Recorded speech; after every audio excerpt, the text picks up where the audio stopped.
Infinity education. I am Manish Verma, taking lecture of physics. हम लोगों ने लास्ट जहाँ तक स्टडी किया था, हमने स्टडी किया था ओम्स लॉ, उसका एक्सपेरिमेंटल वेरिफिकेशन, और वहाँ से हमने देखा था कि एक नया कंसेप्ट निकल करके आया है। क्या कंसेप्ट निकल करके आया था? रेजिस्टेंस का कंसेप्ट निकल करके आया था। ठीक है, वहाँ थोड़ा बहुत हमने ये जाना था कि रेजिस्टेंस क्या होता है, थोड़ा बहुत नहीं, हालांकि हमने शायद पूरा जान लिया था कि रेजिस्टेंस क्या होता है। उसको हमने समझा था कि रेजिस्टेंस का मीनिंग क्या है। ठीक, अभी हम यहाँ समझते हैं कि वो रेजिस्टेंस का कॉज क्या है, किस वजह से वो रेजिस्टेंस, कोई भी मैटर जो होता है उसमें रेजिस्टेंस की प्रॉपर्टी होती है, किस वजह से होती है। याद हो तो मैंने आपको बताया था कि जैसे ही हम पोटेंशियल डिफरेंस अप्लाई करते हैं किसी कंडक्टर के अक्रॉस, ठीक है, तो इलेक्ट्रॉन्स क्या होते हैं, मूव होना स्टार्ट हो जाते हैं एक पर्टिकुलर डायरेक्शन में। इलेक्ट्रॉन्स उस पोटेंशियल डिफरेंस जो आपने अप्लाई किया है पॉजिटिव एंड की तरफ, जिधर से आपने पॉजिटिव एंड अप्लाई किया है, इलेक्ट्रॉन्स पॉजिटिव एंड की तरफ मूव करते हैं, बहुत ही ज़्यादा स्पीड से मूव करना स्टार्ट कर देते हैं। लेकिन जब वो इस तरीके से मूव करते हैं तो एटम से क्या होते हैं, एटम से और अदर इलेक्ट्रॉन से क्या होते हैं, वो कोलाइड होते हैं, है ना। तो इलेक्ट्रॉन जिस स्पीड से ड्रिफ्ट होते हैं, इसको हम कहते हैं ड्रिफ्टिंग। ड्रिफ्टिंग का मतलब है कि इलेक्ट्रॉन्स का मूव होना, ड्रिफ्ट होना, खसकना, ठीक है, किस तरफ, पॉजिटिव एंड की तरफ, उसको कहते हैं आप ड्रिफ्ट स्पीड। अब ये ड्रिफ्ट स्पीड या ड्रिफ्ट वेलोसिटी जो है, ये आपको आपके एनसीईआरटी में नहीं देखने को मिलेगी, ये मैं आपको एनटीएसी पर्पज से बता रहा हूँ। ठीक है, एनटीसी जो आपकी एग्जामिनेशन होती है, नेशनल टैलेंट सर्च एग्जामिनेशन, उसमें आपके लेवल से थोड़े से ऊपर के, यानी कि जो एनसीईआरटी होता है उससे थोड़े से अपर लेवल के क्वेश्चंस आते हैं निकल करके। तो ये कंसेप्ट थोड़ा सा 12th का है, लेकिन यहाँ पे आप ये समझिए कि ड्रिफ्ट स्पीड या ड्रिफ्ट वेलोसिटी क्या है, वो एवरेज वेलोसिटी जिस वेलोसिटी से इलेक्ट्रॉन्स ड्रिफ्ट होते हैं, यानी कि मूव होते हैं किधर, टुवर्ड पॉजिटिव एंड, ठीक है, जो आपने पोटेंशियल डिफरेंस लगाया है। तो आपको ये समझ में आया कि उस स्पीड को क्या है, ड्रिफ्ट स्पीड या ड्रिफ्ट वेलोसिटी क्या है, the average velocity with which electron drifted towards the positive end of the battery in the conductor. ठीक है, समझ में आया। उस स्पीड को आप क्या कहते हो, ड्रिफ्ट स्पीड या ड्रिफ्ट वेलोसिटी कहते हैं। तो जब इलेक्ट्रॉन मूव होते हैं इस ड्रिफ्ट वेलोसिटी से पॉजिटिव एंड की तरफ, तो क्या होता है, वो आपस में कोलाइड करते हैं, एटम से कोलाइड होते हैं, है ना। उसी की वजह से रेजिस्टेंस प्रोड्यूस होता है। हमने कहा था कि जब ये ऐसे टकराएंगे, उनके रास्ते में चीज़ें आएंगी जिनसे वो टकराएंगे, तो उनकी स्पीड क्या हो जाएगी, कम हो जाएगी। यानी कि जिस एक्चुअल फ्लो से, वेलोसिटी से वो फ्लो हो सकते थे, अब वो उस एक्चुअल वेलोसिटी से फ्लो नहीं हो पा रहे हैं, है ना। तो इसी को हम क्या कहते हैं, रेजिस्टेंस। यानी रेजिस्टेंस का कॉज क्या है, यही ड्रिफ्ट स्पीड या ड्रिफ्ट वेलोसिटी। मतलब पर्टिकुलर अगर आप डेफिनेशन लिखना चाहें तो लिख सकते हैं, मैं बोलता हूँ, आप लिख लीजिएगा। The average speed with which the electron drifted in a conductor having a potential difference across its end is called the drift speed और drift velocity. You can write, okay, जैसे आप क्लास में लिखते थे, तो वैसे ही आप नोट कर लीजिएगा, इसको रिवाइंड करके फिर कर लीजिएगा, देखिएगा। आगे और थोड़ा सा इसमें लिखिएगा, as the electron drift these collide with the atoms और ions of the conductor and these collision obstruct the drift of the electron, and it is this obstruction to the drifting electrons which is the cause of resistance। समझे। तो अगर आपसे एक single line में question पूछा जाए, जैसे NTSC में क्वेश्चन पूछा जाए कि कॉज ऑफ रेजिस्टेंस क्या है, what is the cause of resistance, मतलब रेजिस्टेंस की प्रॉपर्टी किसी कंडक्टर में होती है तो क्यों होती है रेजिस्टेंस की प्रॉपर्टी, तो किस वजह से होती है, इसी ड्रिफ्टिंग की वजह से होती है कि एक पर्टिकुलर स्पीड से ये ड्रिफ्ट होते हैं towards positive end of the battery, और कोलिजन होता है आपस में, इन इलेक्ट्रॉन्स का और एटम्स का कोलिजन होता है। ठीक है, तो उसकी वजह से ये जो ऑब्स्ट्रक्शन प्रोड्यूस होता है, ये वही ऑब्स्ट्रक्शन है रेजिस्टेंस। ठीक, अब एक चीज़ आप और लिख लीजिएगा, यानी नोट करने के लिए, जैसे एनटीएससी एग्जामिनेशन में आपको आता है कि speed of electron in their random thermal motion, यानी कि जो रैंडमली इलेक्ट्रॉन मूव करते हैं कंडक्टर के अंदर, तो उनकी स्पीड कितनी होती है। मैं आपको यहाँ पर लिख देता हूँ, आप नोट कर लीजिएगा। Speed of electron in random thermal motion is 10⁵ metre per second. मतलब जब आपने पोटेंशियल डिफरेंस अप्लाई नहीं किया है, जब आपने पोटेंशियल डिफरेंस अप्लाई नहीं किया, हमने कहा ना उसमें फ्री इलेक्ट्रॉन्स होते हैं, कंडक्टर में फ्री इलेक्ट्रॉन्स होते हैं, तो फ्री इलेक्ट्रॉन्स हैं तो वो क्या स्टिल रहते हैं, स्टेशनरी रहते हैं। इलेक्ट्रॉन कभी स्टेशनरी नहीं रहता, वो हमेशा मूव करता रहता है। मैंने पहले भी बताया था आपको, फर्स्ट लेक्चर में ही बताया था। इलेक्ट्रॉन्स जो होते हैं, जो फ्री इलेक्ट्रॉन्स है कंडक्टर में, है ना, वो कभी फ्री नहीं बैठते हैं, वो हमेशा कैसे रहते हैं, मोशन में रहते हैं, चलते रहते हैं। तो जो उनके रैंडम मोशन की जो स्पीड होती है, एवरेज स्पीड होती है, वो होती है 10⁵ मीटर पर सेकेंड। ठीक है, इसको नोट कर लीजिएगा आप अगर किसी कॉम्पिटिटिव एग्जाम में आता है तो। दूसरा कि इनकी ड्रिफ्ट स्पीड कितनी होती है, drift speed of electron. First point आपने ये नोट किया, दूसरा पॉइंट आप नोट कीजिएगा, drift speed of electron is 10 to the power -4 metre per second. ये बहुत कम होती है ड्रिफ्ट स्पीड। ठीक है, 10 to the power -4 metre per second. अब साथ में यहाँ पे एक चीज़ आप और नोट कर लीजिएगा, ये तो आपने ड्रिफ्ट स्पीड नोट कर ली कि इलेक्ट्रॉन की ड्रिफ्ट स्पीड कितनी होगी, 10 to the power -4 metre per second होगी। साथ में एक पॉइंट आप और नोट कीजिएगा, इसको लिख लीजिएगा, drift speed determines only the strength of current. Drift speed determines only the strength of current and not the speed of current. Drift speed क्या डिटरमाइन करती है, केवल करंट की स्ट्रेंथ को बताती है, करंट की स्पीड को नहीं। करंट की स्पीड क्या होती है, मैंने आपको पहले भी बताया था, 3 × 10⁸ मीटर पर सेकेंड। जो इलेक्ट्रोमैग्नेटिक वेव की स्पीड होती है वही होती है आपकी करंट की स्पीड। करंट की स्पीड कितनी है आप लिख लीजिएगा। यहाँ पे तो आपने वो पॉइंट लिखा जो मैंने अभी बताया था, speed of electric current is 3 × 10⁸ metre per second. ध्यान रखिएगा, देखिए ये स्पीड ऑफ करंट है 3 × 10⁸ मीटर पर सेकेंड। ये स्पीड ऑफ इलेक्ट्रॉन है इन रैंडम थर्मल मोशन, मतलब जब आपने पोटेंशियल डिफरेंस अप्लाई नहीं किया था उस कंडीशन में जो फ्री इलेक्ट्रॉन्स होते हैं जो इधर उधर जिग डायरेक्शन में मोशन करते होते हैं कंडक्टर में, उनकी स्पीड होती है 10⁵ metre per second. And drift speed of electron होती है 10⁻⁻⁴ metre per second. There are so many things to learn here, okay. So confuse मत होइएगा अगर आपसे क्वेश्चन आता है तो किसी कॉम्पिटिटिव एग्जामिनेशन में, ठीक है। तो ये 3-4 पॉइंट आपने नोट करके रख लिए, है ना, ठीक है। स्पीड ऑफ करंट भी आपने नोट कर लिया। तो आपको रेजिस्टेंस का कॉस्ट समझ में आ गया कि रेजिस्टेंस का कॉस्ट क्या है, कंसेप्ट क्या है रेजिस्टेंस का, ड्रिफ्ट स्पीड की वजह से होता है, ठीक है। इसको हम रफ करते हैं और फिर अपने अगले नेक्स्ट टॉपिक की ओर बढ़ते हैं। और बहुत ही इंपॉर्टेंट, मैंने कहा था कि ये रेजिस्टेंस जो आपका टॉपिक चल रहा है ये बहुत इंपॉर्टेंट है, ओम्स लॉ से लेकर के आगे तक का जो टॉपिक है। अब जो नेक्स्ट टॉपिक अपन पढ़ रहे हैं रेजिस्टेंस के बाद, ये रेजिस्टेंस से ही कनेक्टेड। अभी आपने रेजिस्टेंस का कॉस्ट समझा है, कंसेप्ट समझा रेजिस्टेंस का क्या होता है, ठीक है।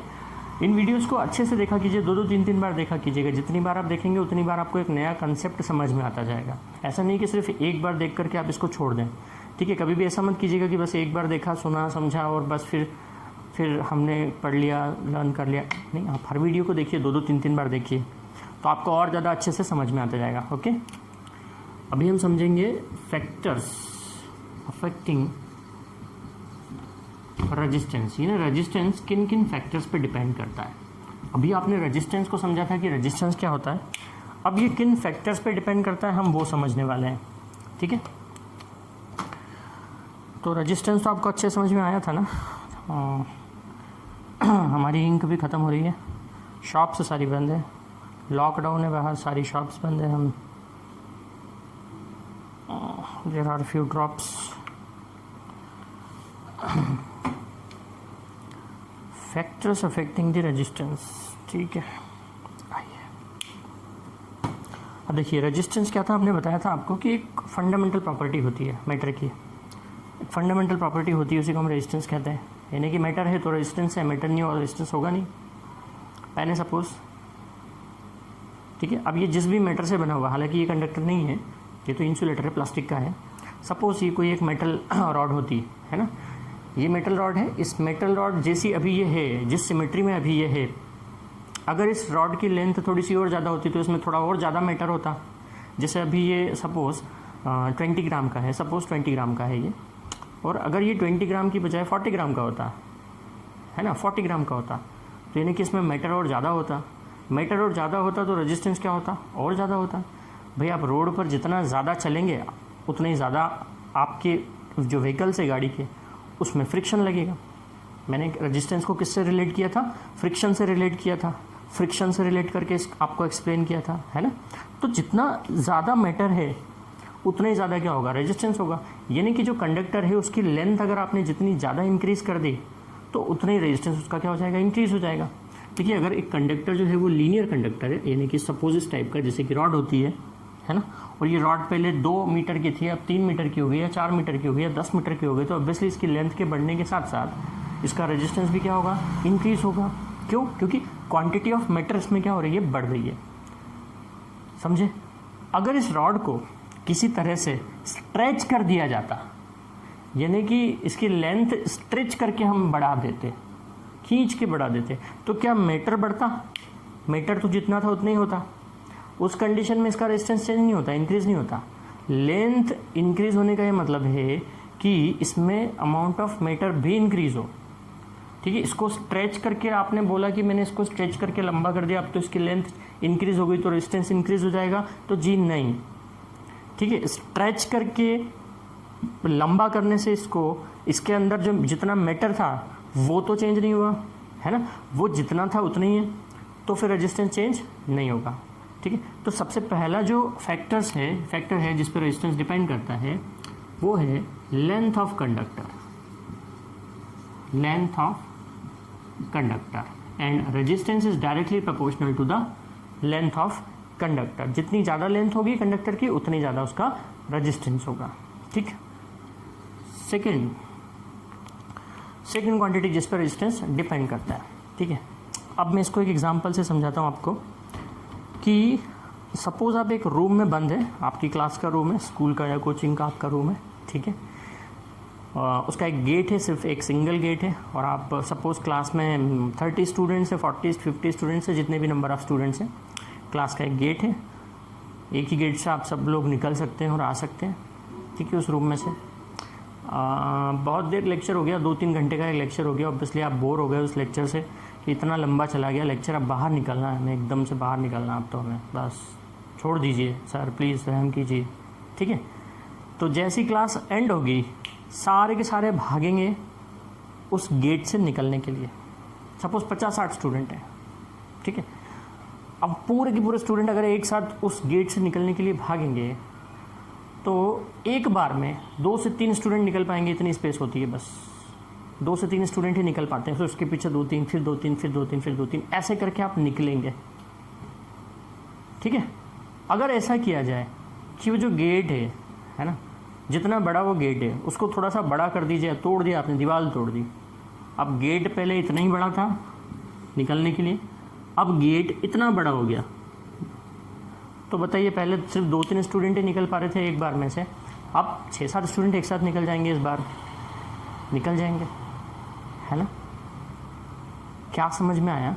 अगर सपोज ये कंडक्टर है, ये होता है उसका एरिया ऑफ क्रॉस सेक्शन। अगर मैं इस एरिया ऑफ क्रॉस सेक्शन को बढ़ा दूंगा तो इसके अंदर से जितने इलेक्ट्रॉन्स फ्लो हो रहे थे तो वो अब इजीली फ्लो हो जाएंगे। अगर मैंने इसका एरिया बढ़ा दिया तो हो पाएंगे इजीली फ्लो। इसका मतलब रेजिस्टेंस उनके बीच में आपस में जो लग रहा था वो क्या हो जाएगा, बढ़ जाएगा कि कम हो जाएगा? ऑब्वियसली कम हो जाएगा, क्योंकि जब जगह छोटी थी तो निकलने के लिए धक्का मुक्की हो रही थी, उसी धक्का मुक्की को हम कहते हैं रेजिस्टेंस। रेजिस्टेंस मतलब धक्का मुक्की, बस कोलिजन, वही रेजिस्टेंस है। छोटी सी जगह थी निकलने के लिए तो बहुत धक्का मुक्की हो रही थी, बहुत रेजिस्टेंस लग रहा था, क्योंकि एक आपस में कोलिजन हो रहा था। अब जगह आपने बढ़ा दी, ठीक है, तो क्या हो गया, इजीली निकल पा रहे लोग, कोलिजन कम हो रहा है, यानी रेजिस्टेंस क्या हो गया, कम। तो resistance area of cross section पर कैसे डिपेंड करता है? एरिया बढ़ा देने से रेजिस्टेंस क्या हो गया, कम। मैंने कहा ना, अगर आपने गेट बड़ा कर दिया तो आप इजीली निकल पाओगे, कोलिजन कम होगा, यानी रेजिस्टेंस कम लगेगा। एरिया बढ़ाने से रेजिस्टेंस क्या हो गया, कम। और अगर ये एरिया कम होता तो उतना ही ज़्यादा रेजिस्टेंस लगता। गेट अगर मैं और छोटा कर देता निकलने के लिए तो एक बार में 1-2 ही निकल पाते, फिर और धक्का मुक्की होती है, रेजिस्टेंस और ज़्यादा बढ़ जाता। तो समझ में आ गया कि सेकंड पॉइंट क्या है, एरिया ऑफ क्रॉस सेक्शन। तो resistance area of cross section के कैसा होता है, इनवर्सली प्रोपोर्शनल होता है। ठीक है, ये एरिया ऑफ क्रॉस सेक्शन, देखिए ये होता है एरिया ऑफ क्रॉस सेक्शन। ठीक है, इसी को हम कहते हैं एरिया ऑफ क्रॉस सेक्शन। अगर कोई सपोज रॉड है, लीनियर एक रॉड है, तो उसका जो कॉर्नर होता है, इसका जो एरिया आप देख रहे हैं, जनरली हम इलेक्ट्रिसिटी में बात करते हैं, इस पूरे चैप्टर में, इस पूरे क्लास 10th में अगर हम बात करेंगे वायर की, कनेक्टिंग वायर्स की, तो हर एक वायर कैसा होता है, इसी फॉर्म में होता है, लीनियर फॉर्म में होता है। उसका एरिया ऑफ क्रॉस सेक्शन कैसा होता है, सर्कुलर होता है। कनेक्टिंग वायर्स, जितने कनेक्टिंग वायर्स है, जैसे ये भी मेरा वायर है ना, ये जो वायर है, तो इसका भी एरिया ऑफ क्रॉस सेक्शन कैसा होगा, सर्कुलर होगा, है ना। तो एरिया ऑफ क्रॉस सेक्शन के इनवर्सली प्रोपोर्शनल हुआ रेजिस्टेंस। ये आपका सेकंड फैक्टर था जिस पर रेजिस्टेंस डिपेंड करता था। ठीक है, थर्ड फैक्टर क्या होगा? नेचर ऑफ मटेरियल, यानी कि वो कंडक्टर जिस मटेरियल से बना है उसके नेचर पे भी डिपेंड करेगा रेजिस्टेंस की, उसका बेसिक नेचर क्या है। ठीक है, तो अब इसमें नेचर में कोई फिजिकल क्वांटिटी नहीं आती। हमने कॉपर की बात की, से कंडक्टर की बात की तो कॉपर है, एल्यूमिनियम है, आयरन है, ठीक है, निकल है, बहुत सारे कंडक्टर्स हैं। तो हर एक कंडक्टर का जो नेचुरल वे होता है या नेचुरल प्रॉपर्टी होती है रेजिस्टेंस की, वो अलग अलग होती है। तो यानी कि जो रेजिस्टेंस है तीसरा वो किस पर डिपेंड करे? जैसे हमने कॉपर का वायर लिया तो कॉपर का रेजिस्टेंस अलग होगा, एल्यूमिनियम का वायर लिया तो एल्यूमिनियम का रेजिस्टेंस अलग होगा। ठीक है, अलॉय, अलॉय का मतलब है मिक्सचर, है ना, मेटल्स का मिक्सचर। तो अगर अलॉय अगर आपने ले लिया तो उस अलॉय में का भी फिर जो होगा बेसिक रेजिस्टेंस की प्रॉपर्टी जो होगी वो क्या हो जाएगी? चेंज हो जाएगी। ठीक है, आगे हम देखेंगे मेटल्स, प्योर मेटल्स और अलॉय में किसका रेजिस्टेंस ज़्यादा होता है, किसका कम होता है। ठीक है, अभी हम यहाँ पे लिख रहे हैं नेचर ऑफ मटेरियल, बस और कुछ नहीं। दूसरा होता है temperature. Temperature of conductor, temperature पर कैसे डिपेंड करता है रेजिस्टेंस? फिर से इसको एक एग्जांपल के तौर पर समझते हैं। वही आप क्लासरूम में ही थे, ठीक है, कोचिंग की क्लासरूम में या स्कूल के क्लासरूम में ही थे, एंड यही गर्मी का सीज़न था, लाइट चली गई, कूलर फैन सब बंद हो गए, एसी वगैरह। अब आप गर्मी में बिल्कुल तप रहे हैं अच्छे से, लेकिन क्लास में बैठे हैं, पढ़ रहे हैं आप, क्या होगा? क्या होना चाहिए? जैसे जैसे हीट इंक्रीज़ होती जाएगी वैसे वैसे आपका जो मोशन है वो क्या होता जाएगा? इंक्रीज़ होता जाएगा। क्योंकि जैसे ही कंडक्टर के अंदर जो इलेक्ट्रॉन्स है उनको हीट एनर्जी मिलती है तो उनकी काइनेटिक एनर्जी बढ़ जाती है उस हीट एनर्जी की वजह से। जैसे पानी को आपने देखा है, पानी को अगर आप हीट देते हैं तो पानी के मॉलिक्यूल्स में क्या हो जाता है? बहुत ज़्यादा स्पीड से वो मोशन करने लगते हैं, धीरे धीरे थोड़े टाइम के बाद में पानी उबलने लगता है। वो जो पानी का उबलना है एक्चुअली क्या है? वो उबलना, पानी उबल रहा है या कोई भी लिक्विड उबल रहा है, बॉयल हो रहा है। बॉयल हो रहा है मतलब क्या हो रहा है? उस लिक्विड में, वो पहले लिक्विड स्टेशनरी था, जब वो ठंडा था तो आपने टेम्परेचर बढ़ाया और बढ़ाया, अब उस लिक्विड में मोशन आ गया। मोशन कहाँ से आ गया? लिक्विड में है क्या? उस लिक्विड में मॉलिक्यूल्स है, कई सारे एटम्स हैं, मॉलिक्यूल्स हैं, पार्टिकल्स हैं। उस हीट एनर्जी की वजह से उनको क्या मिल रही है? काइनेटिक एनर्जी मिल रही है। वो मोशन में आ गए, वो मूव करने लगे, इधर उधर भगने लगे। तो जितना ज़्यादा इधर उधर भगेंगे उतना ही ज़्यादा आपस में क्या होगी? टक्कर, कॉलिशन। यानी हीट एनर्जी देने से काइनेटिक एनर्जी बढ़ेगी अंदर इलेक्ट्रॉन्स की, फ्री इलेक्ट्रॉन्स की, और वो आपस में और ज़्यादा कॉलिशन होगा, उनमें कोलाइड करेंगे वो। समझ में है आपको? यानी क्या हो रहा है? टेम्परेचर बढ़ाने से रेजिस्टेंस क्या हो रहा है? इंक्रीज़ हो रहा है। टेम्परेचर बढ़ाने से रेजिस्टेंस क्या हुआ? इंक्रीज़ हुआ। यानी रेजिस्टेंस टेम्परेचर के क्या हुआ? डायरेक्टली प्रोपोर्शनल हुआ। रेजिस्टेंस टेम्परेचर के डायरेक्टली प्रोपोर्शनल हुआ, क्योंकि टेम्परेचर बढ़ाने से इलेक्ट्रॉन्स का रैंडम थर्मल मोशन जो है वो इंक्रीज़ हुआ और वो आपस में और ज़्यादा एक दूसरे से क्या होने लगे? कोलाइड होने लगे। ठीक है, तो रेजिस्टेंस क्या हो गया? इंक्रीज़। अब यहाँ पे क्या होता है, क्या है, टीचर्स यहाँ तक बता देते हैं, इतना समझा देते हैं कि भाई रेजिस्टेंस डायरेक्टली प्रोपोर्शनल हो गया टेम्परेचर के। ठीक है, बात आगे समझ में। रैंडम कई सारे यहाँ पे ऐसा एग्जांपल जैसा मैंने लिया वैसा भी बताकर आपको बता देते हैं कि हाँ किस वजह से आपको इमेजिन हो जाता है कि हाँ क्या हुआ होगा, है ना। काइनेटिक एनर्जी बड़ी, भीड़ एकदम भगी, तो कोलिशन हुआ, टक्कर हुई आपस में, रेजिस्टेंस क्या हो गया? इंक्रीज़ हो गया। यहाँ तक सब बता देते हैं, लेकिन 70% टीचर, 80% टीचर इसके आगे की स्टोरी नहीं बताते। इसके आगे की थोड़ी सी स्टोरी और हम देखें ना तो होता क्या है, देखिए जो मैटर होते हैं यानी इलेक्ट्रिकल कंडक्टिविटी होती है, अगर हम उसको कैटेगराइज करें अलग अलग डिवाइड में देखें तो 3 तरह के आपके मैटर होते हैं।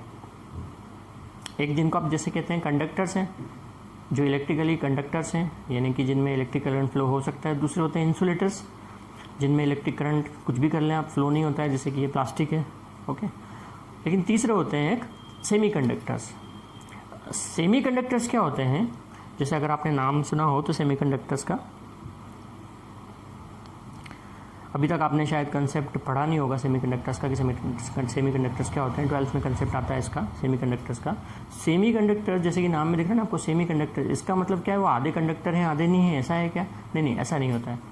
सेमीकंडक्टर का मतलब ये होता है कि नॉर्मल टेम्परेचर पे वो कंडक्टर नहीं है, वो इंसुलेटर है। नॉर्मल टेम्परेचर पे, ठीक है, उनमें से कोई भी इलेक्ट्रिक करंट फ्लो नहीं होता है। जैसे कि अब नॉर्मली अगर आपने कॉपर का या एल्यूमिनियम आयरन कोई निकल वायर लिया या कंडक्टर लिया और उसमें आपने पोटेंशियल डिफरेंस अप्लाई किया तो उसमें इलेक्ट्रिक करंट फ्लो हो जाएगा, ठीक है। लेकिन सेमीकंडक्टर अगर आपने कोई लिया और उसमें आपने पोटेंशियल डिफरेंस अप्लाई किया तो वैसे उसमें इलेक्ट्रिक करंट फ्लो नहीं होगा। क्या होगा, सेमीकंडक्टर्स वो होते हैं जिनमें फ्री इलेक्ट्रॉन्स होते नहीं हैं, फ्री इलेक्ट्रॉन्स नहीं होते हैं। कंडक्टर्स में तो नॉर्मल टेम्परेचर पे फ्री इलेक्ट्रॉन्स होते हैं, ठीक है। अगर हम यहाँ पे थोड़ा सा मैं आपको इन डेप्थ और समझाऊँ ना, तो हर एक कंडक्टर के अंदर जो होते हैं वो दो बैंड होते हैं, दो तरह के बैंड होते हैं। बैंड का मतलब है क्षेत्र, रीजन, एरिया, ठीक है, एरिया। एक होता है वैलेंस बैंड और दूसरा होता है कंडक्शन बैंड।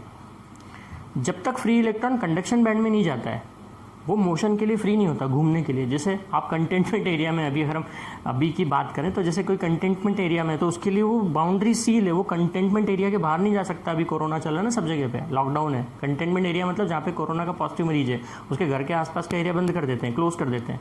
मतलब बाहर से कोई अंदर नहीं आ सकता, अंदर का कोई भी व्यक्ति बाहर नहीं जा सकता, भले उसमें काइनेटिक एनर्जी है, कितनी भी काइनेटिक एनर्जी है, ठीक है ना। पुलिस वाले सारे काइनेटिक एनर्जी निकाल देते हैं, ठीक है।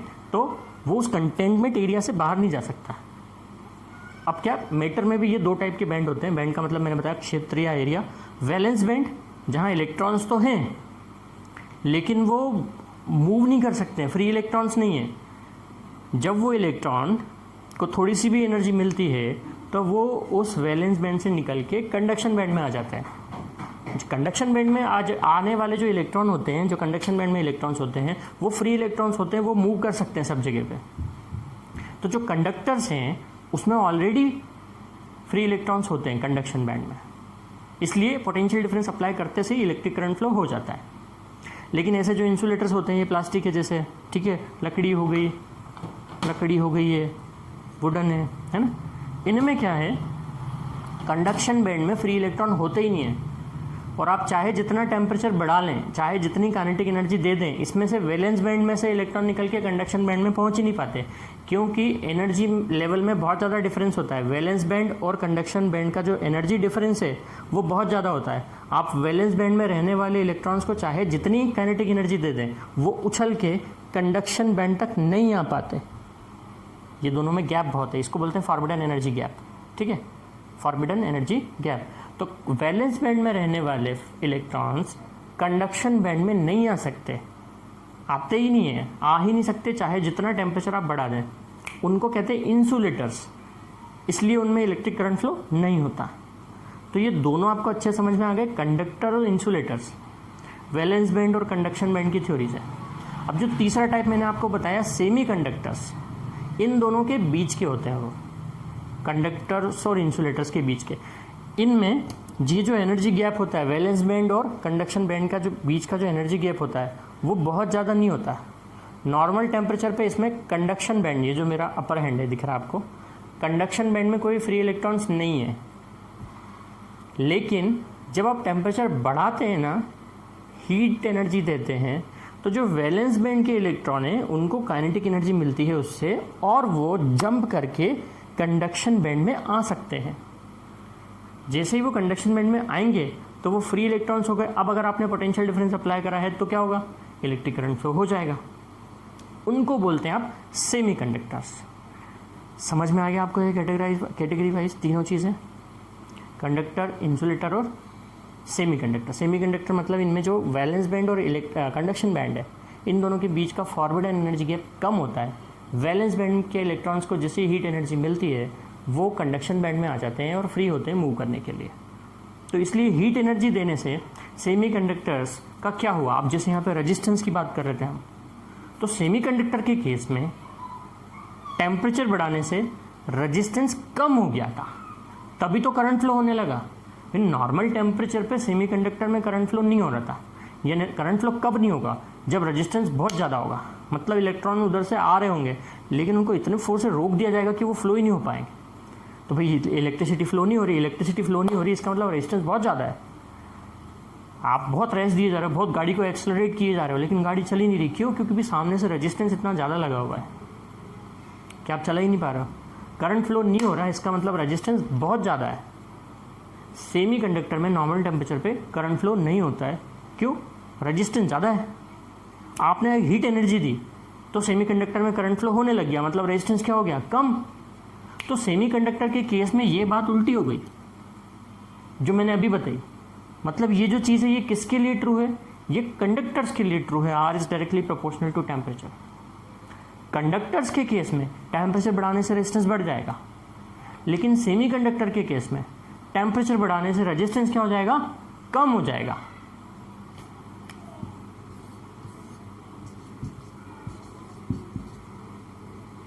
कम होगा रेजिस्टेंस टेम्परेचर बढ़ाने से।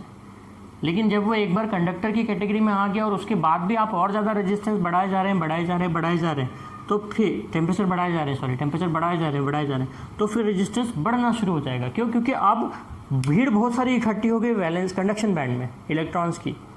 पहले तो एक भी नहीं थे, खाली एरिया था पूरा। टेम्परेचर बढ़ाया, उछल के कंडक्शन बैंड में आ गए, बहुत सारे आ गए, अब बहुत भीड़ हो गई। अब आप और ज़्यादा टेम्परेचर बढ़ाए जा रहे हैं, तो भाई एनर्जी उनको भी तो मिल रही जो कंडक्शन बैंड में इलेक्ट्रॉन्स हैं। जब उनको भी और एनर्जी मिलेगी तो वो और ज़्यादा एक दूसरे से कोलाइड होने लगेंगे।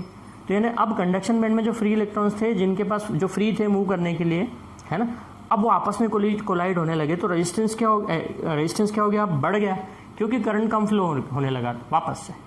यानी कि अब टेम्परेचर और ज़्यादा बढ़ाओगे तो रेजिस्टेंस और ज़्यादा फिर बढ़ता जाएगा।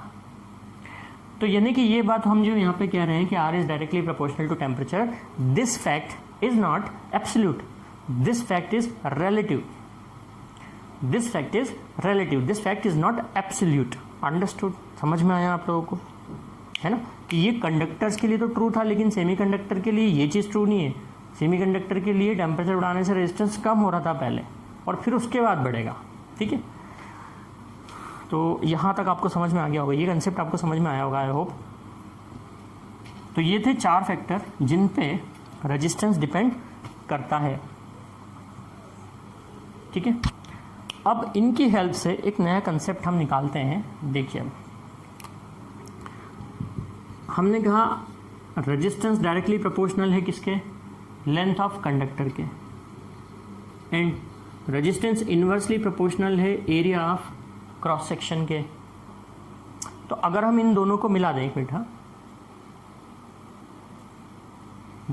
अगर हम इन दोनों कंसेप्ट को मिला दें तो आप क्या लिख सकते हैं? Resistance is directly proportional to L/A, ऐसा आप लिख सकते हैं।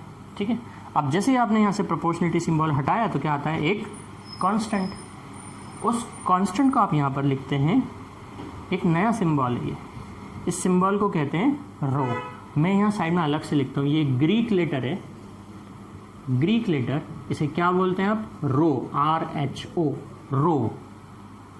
ठीक है, अब चूंकि यहाँ पे ये जो हमने नया सिंबल लिखा है, रो ही क्यों लिखा सर? इतना डिफ़िकल्ट है, हम कैसे याद रखेंगे? और ये तो P जैसा दिख रहा है। तो कोई बात नहीं है, ग्रीक लेटर है, अल्फ़ा अलग होता है, बीटा, गामा, डेल्टा, थीटा, ईटा, म्यू, न्यू, पाई, फाई, साई, रो, एप्सिलॉन, सिग्मा, बहुत सारे ग्रीक लेटर्स होते हैं। और मैथमेटिक्स फिजिक्स में हम इन्हीं ग्रीक लेटर्स को यूज़ करते हैं एज अ सिंबल। जैसे रेजिस्टेंस की ऐसा यूनिट का सिंबल है ओमेगा है, वो रेजिस्टेंस की जो यूनिट है, ओम हम जिसको कहते हैं, ये ओमेगा होता है। ठीक है, ये इस लेटर को आप बोलते हैं ओमेगा। तो ये लेटर जो है इसको आप बोलते हैं यहाँ पे। अब देखिए, इस फैक्ट से आपने जाना कि R is directly proportional to L/A, proportionality symbol हटेगा क्योंकि दोनों क्वांटिटी क्या, लेफ्ट और राइट वाली सेम प्रोपोर्शन में है, यानी कि उनका रेशियो क्या रहेगा? कांस्टेंट रहेगा। इसलिए हम यहाँ पे प्रोपोर्शनल का सिंबल हटा के क्या लगाते हैं? इक्वल टू, और एक कांस्टेंट टर्म रहती है, दैट कांस्टेंट टर्म इज रो।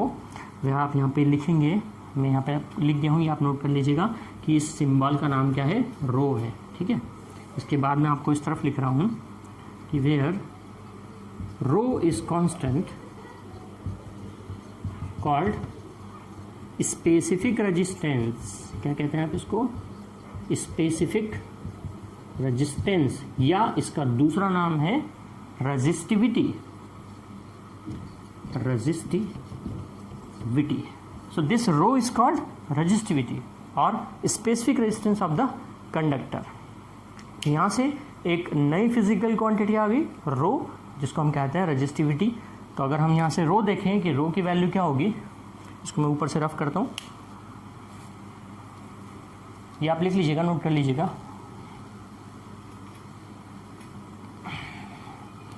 तो यहाँ से आपने एक नई फिजिकल क्वांटिटी देखी रो, तो यहाँ से आप रो की वैल्यू निकालें तो रो इक्वल टू क्या होगा, R into A upon L, यानी कि resistivity equal to resistance into area of cross section divided by length of conductor. और फिर रो है, रजिस्टिविटी है, तो इसकी ऐसा यूनिट क्या होगी। किसी भी यूनिट को आपको याद करने की ज़रूरत नहीं होती, लर्न करने की ज़रूरत नहीं होती, आपको अगर फार्मूला याद है तो आप वहीं से निकाल सकते हो। देखो मैं निकाल के बताता हूँ। आर क्या होता है, रेजिस्टेंस, रेजिस्टेंस की यूनिट क्या होती है, ओम। ए क्या है, area of cross section, area of cross section की यूनिट क्या होती है, square metre, divided by length, length की यूनिट क्या होती है, मीटर। मीटर से मीटर कैंसिल है ना, तो ऐसा यूनिट क्या हुई, ऐसा unit of resistivity is ohm metre, ohm metre. ठीक है, तो रेजिस्टिविटी की ऐसा यूनिट क्या हो गई, ओम मीटर होगी। समझ में आया आपको रेजिस्टिविटी क्या है। अब रेजिस्टिविटी को अगर आपको डिफाइन करना है, जैसे रेजिस्टिविटी, अब ये रेजिस्टिविटी क्या चीज़ हो गई, एक नई आ गई। तो पहले तो हमने आपने आपको रेजिस्टेंस पढ़ाया था। रेजिस्टेंस क्या होती है, हमने बताया फंडामेंटल प्रॉपर्टी होती है हर एक मीटर की इलेक्ट्रिक करंट, यानी कि फ्री इलेक्ट्रॉन जब उसमें मूव करते हैं, है ना, तो एक ऑब्स्ट्रक्शन उनको लगता है, एक ऑब्स्ट्रक्शन यानी एक अपोजिशन लगता है, जिसकी वजह से वो इलेक्ट्रॉन्स की स्पीड क्या होती है, कम, यानी कि वो उनके रास्ते में रुकावट पैदा होती है, उसे हम कहते हैं रेजिस्टेंस। अब ये रेजिस्टिविटी क्या है, या जिसको हम स्पेसिफिक रेजिस्टेंस कह रहे हैं किसी का, तो यहाँ से हम ये देख रहे हैं कि ये जो रेजिस्टिविटी होती है ये कैसी एक क्वांटिटी है, कांस्टेंट क्वांटिटी है। कैसी क्वांटिटी है, कांस्टेंट क्वांटिटी आ रही है। ये ना तो लेंथ पे डिपेंड कर रही है उस कंडक्टर की, ना एरिया पे डिपेंड कर रही है, किसी भी चीज़ पे डिपेंड कर नहीं कर रही ना। रेजिस्टेंस डिपेंड करता है लेंथ पे और एरिया पे, रेजिस्टिविटी डिपेंड नहीं कर रही है। रेजिस्टिविटी तो खुद कांस्टेंट है। लेंथ और एरिया का रेशो चेंज करने से क्या चेंज होगा, रेजिस्टेंस चेंज होगा, है ना। यहाँ से देखिए, लेंथ या एरिया अगर आपने चेंज किया तो उस रेशो में रेजिस्टेंस चेंज हो जाएगा। रेजिस्टिविटी हुई क्या भाई, एल और ए की वैल्यू जिस रेशो में चेंज हुई है उसी रेशो में आर चेंज हो गया है, तो आर और एल अपॉन ए जो है इनका रेशो तो फिर से सेम ही रहा ना, यानी कि रो चेंज हुआ क्या, फिर नहीं। तो एक बात आप ध्यान रखिएगा कि this rho is always remains constant for a particular matter. यहाँ हम कंडक्टर क्या है कि जैसे कॉपर की एक रेजिस्टिविटी है पर्टिकुलर, तो कॉपर की रेजिस्टिविटी, आप कॉपर का आपने एक वायर लिया, ठीक है, कॉपर का आपने एक दूसरा वायर लिया, एक वायर आपने लिया 10 मीटर लंबा, दूसरा वायर आपने लिया 2 मीटर लंबा, है ना, थिकनेस भले ही सेम है दोनों की, तो रेजिस्टिविटी क्या होगी, सेम होगी। क्यों, क्योंकि दोनों का मीटर सेम है, कॉपर के दोनों, फिर भले एक मोटा हो या एक पतला हो, एक लंबा हो एक छोटा हो, कोई मतलब नहीं, रेजिस्टिविटी क्या रहेगी, सेम रहेगी। समझ में आया। रेजिस्टेंस चेंज होगा, दोनों का रेजिस्टेंस फर्क में डिफरेंस रहेगा, क्योंकि उनकी डायमेंशंस अलग अलग है, लेंथ कम है, ज़्यादा है, मोटा पतला है, तो रेजिस्टेंस में फ़र्क रहेगा, लेकिन रेजिस्टिविटी क्या रहेगी, सेम रहेगी। यानी कि भी क्या होगी, एक बेसिक प्रॉपर्टी होगी मैटर की जो कभी बदलती नहीं, चेंज नहीं होती है। तो कॉपर की रेजिस्टिविटी अलग होगी, एल्यूमिनियम की अलग होगी, निकल की अलग होगी, आयरन की अलग होगी, डिफरेंट होगी सबकी रेजिस्टिविटी, लेकिन रेजिस्टिविटी क्या रहेगी, कांस्टेंट रहेगी। लेंथ, एरिया, थिकनेस, टेम्परेचर किसी चीज़ पर डिपेंड नहीं करेगी। मैंने एग्जांपल लेके बताया था आपको, अगर आपने एक ही मेटल के 2 डिफरेंट वायर ले लिए, दोनों की लंबाई, चौड़ाई, मोटाई सब अलग अलग है, फिर भी रेजिस्टिविटी क्या रहेगी, same, because the matter are same. Understood. Resistivity क्या हो। अब सपोज अगर आपको रेजिस्टिविटी को डिफाइन करना है, अगर आपसे कहा कि डिफाइन कीजिए रेजिस्टिविटी को, तो मैं यहाँ से आपको डिफाइन करके बताता हूँ कि रेजिस्टिविटी को आप कैसे डिफाइन करोगे।